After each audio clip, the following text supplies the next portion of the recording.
USA और China एक war लड़ रहे हैं। एक ऐसी अनदेखी वॉर जिसमें ना तो फौजी हैं, ना टैंक्स और ना ही मिसाइल्स। ये वॉर लड़ी जा रही है गवर्नमेंट ऑफिसेज और कंपनी बोर्ड रूम्स में। ये वॉर है दुनिया की सबसे कीमती चीज़ को हासिल करने के लिए, जिसे हम माइक्रोचिप कहते हैं। आपकी फिंगर में पूरी आने वाली इस माइक्रोचिप में एक ऐसा जादू है जिससे पूरी दुनिया चल रही है। इस वक्त नेचुरल जियोपॉलिटिक्स में इस चिप को लेकर एक हलचल मची हुई है। हम सब ही चाइना और यूएसए के दरमियान बढ़ते हुए तनाव के बारे में जानते हैं। हमारी पूरी दुनिया और इसका आने वाला फ्यूचर इन माइक्रोचिप्स पे डिपेंडेंट है। हर इलेक्ट्रॉनिक्स चीज़ इस सेमीकंडक्टर या माइक्रोचिप से चलती है। दीवार पर लगी घड़ी से लेकर आपके रेफ्रिजरेटर, आपके टीवी, आपके माइक्रोवेव ओवन, आपके फ़ोन और आपके लैपटॉप्स में भी ये छोटी सी चिप है। इवन आप ये वीडियो भी इसी माइक्रोचिप की वजह से देख रहे हैं। जिस मुल्क के पास भी इस माइक्रोचिप का कंट्रोल होगा,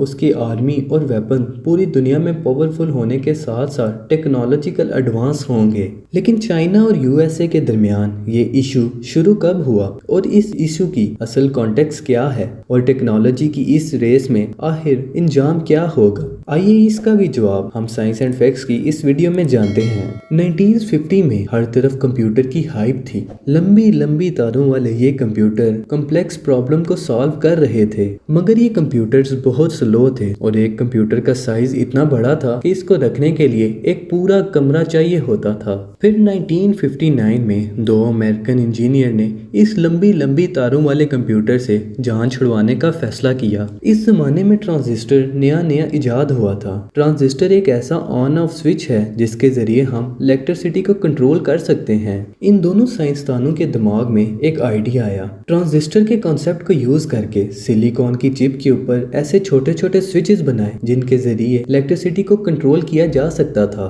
और उसके बाद हमारी पूरी दुनिया बदल सी गई। अब हमें इलेक्ट्रिसिटी पल्स को कंट्रोल करने के लिए तारों की जरूरत नहीं थी। Trillions of signal Chand seconds में एक से दूसरी जगह पहुंच रहे थे। ये कैलकुलेटर, ये छोटे साइज के कंप्यूटर और ये रिमोट, ये सब सिलिकॉन चिप की दरियाफ्त के बाद ही बनना शुरू हुए। 1960 में अमेरिका दुनिया में सबसे ज्यादा सिलिकॉन चिप्स बनाने वाला कंट्री बन चुका था। बड़े बड़े बिलियनियर्स माइक्रोचिप कंपनीज में अपना पैसा इन्वेस्ट कर रहे थे। 1980s तक टेक्नोलॉजी इतनी एडवांस हो चुकी थी कि एक सिलिकॉन चिप के ऊपर 3 लाख से ज्यादा ट्रांजिस्टर लगाए जा रहे थे और इसी के नतीजे में हर इलेक्ट्रॉनिक चीज का साइज छोटे से छोटा होता जा रहा था। पूरे कमरे में समाने वाला कंप्यूटर अब सिर्फ एक टेबल पर आ रहा था। बिल गेट्स, स्टीव जॉब्स इन्हीं चिप्स की वजह से पूरी दुनिया को बदल रहे थे। एक रेवोल्यूशन आ चुका था जिसने ना सिर्फ अमेरिका को बल्कि पूरी दुनिया को अपने लपेट में ले लिया था। 7 समंदर पार जापान भी इस दौर में शामिल होने के लिए कूद पड़ा।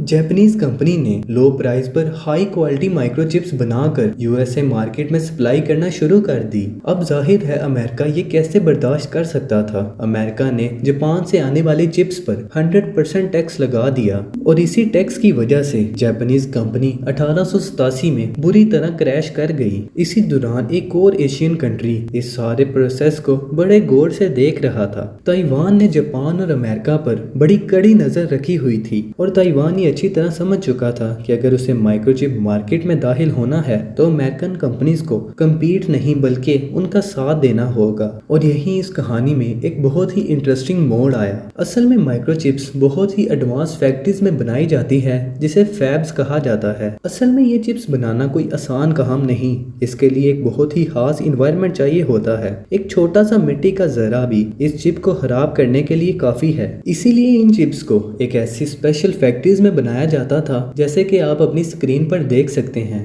और प्रॉब्लम ये थी कि इन फैक्ट्रीज को चलाने में और मेंटेन करने में करोड़ों रुपए खर्च होते थे और इसी वजह से ये माइक्रोचिप्स उस जमाने में काफी महंगी थी।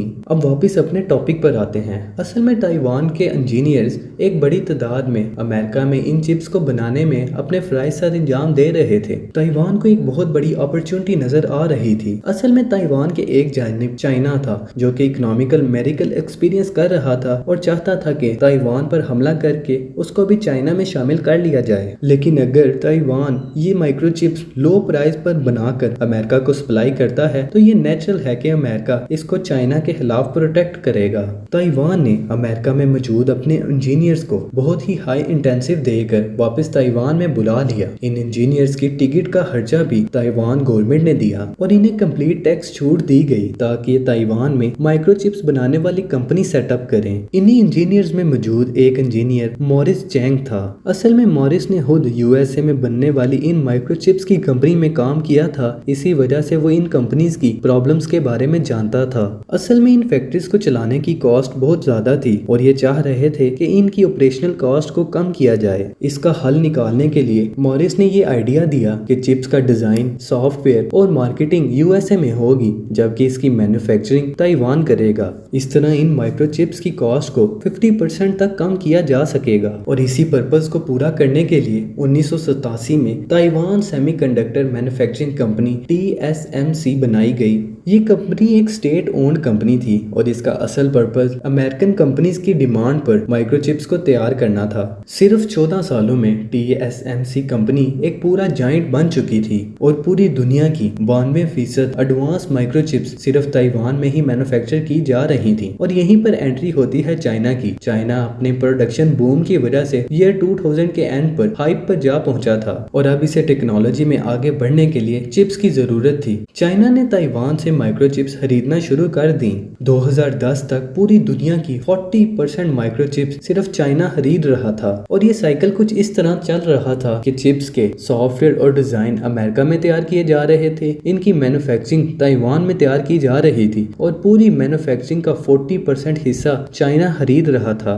और अगर देखा जाए तो चाइना इन चिप्स के लिए अमेरिका पर ही डिपेंडेंट था और इसी मकसद को पूरा करने के लिए चाइनीज गवर्नमेंट ने कुछ डिसीजंस लिए। नंबर 1, सबसे पहले चाइना को अमेरिका पर होने वाली ये डिपेंडेंसी खत्म करनी होगी और उसके बाद चाइना को बहुत ज्यादा तादाद में ये चिप्स चाहिए होंगी ताकि वो हाईटेक मिसाइल्स, ड्रोन, रडार्स और जेट्स बना सके, क्योंकि अमेरिका को एक स्ट्रॉन्ग मिलिट्री के बगैर टक्कर देना इम्पॉसिबल था। चाइना ने इसका बहुत ही स्मार्ट सोल्यूशन निकाला। पैसा हर किसी की कमजोरी होता है। चाइना ने अमेरिकन कंपनीज को करोड़ों डॉलर देकर इन चिप्स के सॉफ्टवेयर और डिजाइन्स को खरीद दिया और इस तरह चाइना ने अपनी अमेरिका पर होने वाली डिपेंडेंसी को खत्म कर दिया। और अब चाइना अमेरिका ही की टेक्नोलॉजी यूज कर अमेरिका से लड़ने के लिए एडवांस वेपन्स तैयार कर रहा था। और 2021 में वाशिंगटन पोस्ट ने क्लेम किया कि चाइना अमेरिका की ही टेक्नोलॉजी को यूज करके एडवांस न्यूक्लियर लेबोरेटरीज तैयार कर रहा है। और फिर 20 अक्टूबर 2021 को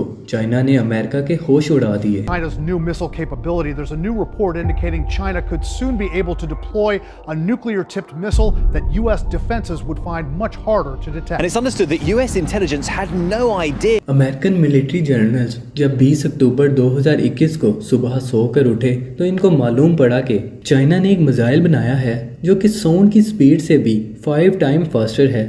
और सिर्फ इतना ही नहीं, ये मिसाइल न्यूक्लियर वेपन भी कैरी कर सकता है। अमेरिकन एजेंसीज को ये आइडिया ही नहीं था कि चाइना मिलिट्री टेक्नोलॉजी में इतनी आगे बढ़ चुका है और वो भी अमेरिका ही की माइक्रोचिप्स को इस्तेमाल करके। ये वो टेक्नोलॉजी थी जिस पर अमेरिका पिछले 10 सालों से काम कर रहा था और चाइना ने बड़े ही आसानी से अमेरिका को बीट कर दिया था। अमेरिकन थिंक टैंक्स को ये समझ ही नहीं आ रही थी कि आखिर हो क्या रहा है, कैसे चाइना इतनी तेजी से और इतने चुपके से अमेरिका से इतना आगे चला गया है। और 2022 में जब बाइडेन एडमिनिस्ट्रेशन ने चाइना पर स्ट्रिक्ट एक्सपोर्ट पाबंदियां लगा दी, अब कोई भी अमेरिकन कंपनी किसी भी किस्म की टेक्नोलॉजी रिलेटेड चीज चाइना की किसी भी कंपनी को एक्सपोर्ट नहीं कर सकती थी। सिर्फ अमेरिकन कंपनीज ही नहीं बल्कि पूरी दुनिया में जो भी कंपनी अमेरिकन टेक्नोलॉजी को यूज करके इन माइक्रोचिप्स को इस्तेमाल कर रही थी, अब वो चाइना को एक्सपोर्ट नहीं कर सकती थी। तो अगर हम दोबारा इस इंपोर्ट एक्सपोर्ट चेन पर आएं तो इस चेन के टूटने का एक नुकसान तो चाइना को भी होगा, लेकिन दूसरी तरफ अमेरिकन कंपनीज को भी इस चेन के टूटने से बिलियंस ऑफ डॉलर का नुकसान होगा। और बिल्कुल ऐसा ही हुआ। इनवीडिया जो कि अमेरिका की माइक्रोचिप्स बनाने वाली एक कंपनी है, इसको कुछ ही अरसे में $400 मिलियन का नुकसान हो गया। लेकिन अपने आप को सेफ रखने के लिए अमेरिका के पास और कोई रास्ता भी नहीं था। ये माइक्रोचिप कोई आम चीज नहीं है। 21 सेंचुरीज की ये ऐसी इन्वेंशन है जिसने पूरी दुनिया को ही बदल कर रख दिया है। जैसे आज से 40 साल पहले जिस कंट्री के पास ऑयल था वही कंट्री पावरफुल थी, लेकिन आज के दौर में जिस कंट्री के पास इस माइक्रोचिप का कंट्रोल है वही सुपर पावर है। अब अमेरिका ने तो अपनी चाल चल दी थी, लेकिन देखने वाली बात तो ये थी कि चाइना अब क्या जवाब देगा। इस सारे मामले में ताइवान एक बहुत ही नुमाया रोल अदा करता है। चाइना से तकरीबन 100 मील दूर ताइवान अब बहुत ही मुश्किल में था। एक तरफ अमेरिका है जो कि ताइवान को बुरी तरह पाबंद कर रहा है कि वो चाइना को ये चिप्स की सप्लाई नहीं देगा, और दूसरी तरफ चाइना है जो कि इस मौके की तलाश में है कि जब भी ताइवान इन चिप्स की सप्लाई बंद करे तो वो इस पर हमला करके इसे भी चाइना में शामिल कर ले। और ऐसा होने की सूरत में जाहिर है कि चाइना और अमेरिका भी आपस में जंग के मुकाम पर आ खड़े होंगे। US forces, US men and women would defend Taiwan in the event of a Chinese invasion. Yes.